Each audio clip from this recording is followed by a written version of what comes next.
Hello बच्चों, welcome back to our channel science crystal. तो आज हम देखने वाले हैं NEET PYQs on chapter cell cycle and cell division. बहुत ही इंपॉर्टेंट चैप्टर है, तो चलिए स्टार्ट करते हैं।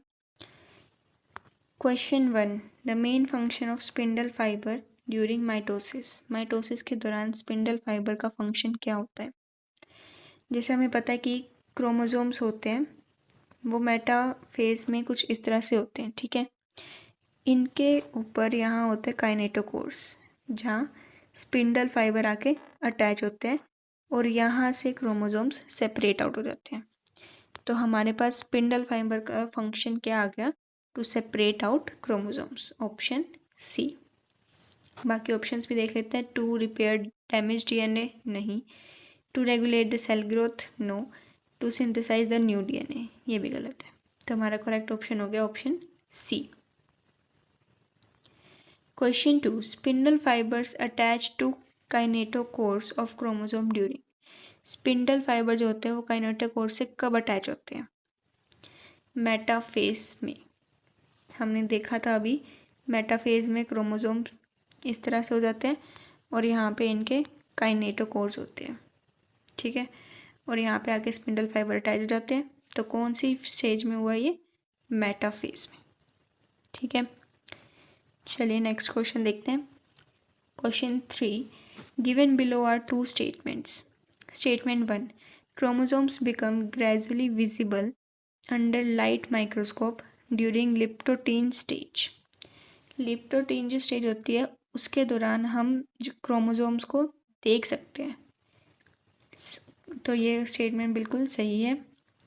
Statement 2, the beginning of leptotene stage is recognized by dilution of synaptical complexes. जो सिनेप्टिकल कॉम्प्लेक्सेस होते हैं उनका डिसोल्यूशन होने लग जाता है डिप्लोटीन स्टेज के स्टार्टिंग में ही। तो ये जो स्टेटमेंट है वो भी बिल्कुल करेक्ट है। तो हमारे पास ऑप्शन कौन सा राइट आ गया? Both statement 1 and statement 2 are correct. तो यही ऑप्शन हमारे पास सही है। Question 4, following are the stages of cell division. ये सब हमारे पास सेल डिवीज़न की स्टेजेस दे रखी हैं, हमें इनको इनके करेक्ट सीक्वेंस में लगाना है। तो सबसे पहले हमारे पास कौन सी स्टेज आती है? गैप फेज 1, तो ये फर्स्ट हो गई। उसके बाद हमारे पास आएगी synthesise phase, then is gap 2 phase. उसके बाद होगा हमारे पास कैरियोकाइनेसिस एंड देन साइटोकाइनेसिस। तो ये ऑर्डर हमारा होगा ECA। तो ये देखो ECA और DB। तो ये ऑप्शन हमारे पास क्या गया? Correct. Question 5, match list 1 with list 2। सबसे पहले है डायाकाइनेसिस। डायाकाइनेसिस के अंदर क्या होता है? क्याज़मेटा का टर्मिनेशन। तो ये 2 से मैच कर रहा है। पैचिटीन, इसके अंदर हमारे पास रिकॉम्बिनेशन नोड्यूल्स दिखने लग जाते हैं हमें, तो इसका 4th हो गया। जाइगोटीन के अंदर साइनेप्टोनिमल कॉम्प्लेक्सेस का फॉर्मेशन होने लग जाता है, तो इसका आ गया 1st। And leptotene, chromosomes look like thin threads. इसमें जो क्रोमोसोम्स होते हैं वो थिन थ्रेड्स की तरह दिखने लग जाते हैं।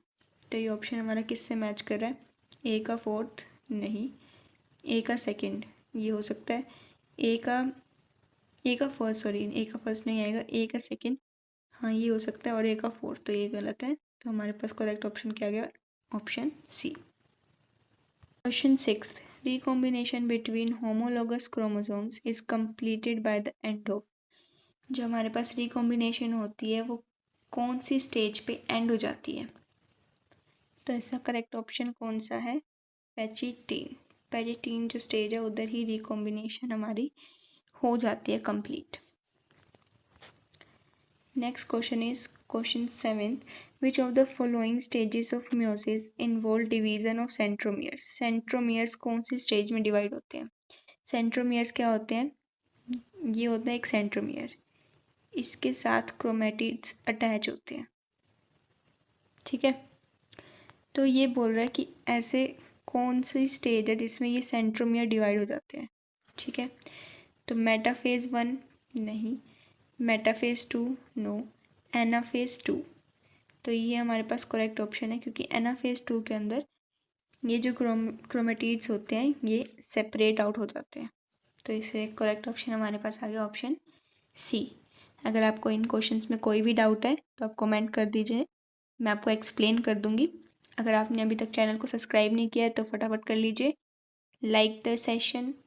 बाय बाय, मिलते हैं नेक्स्ट वीडियो में।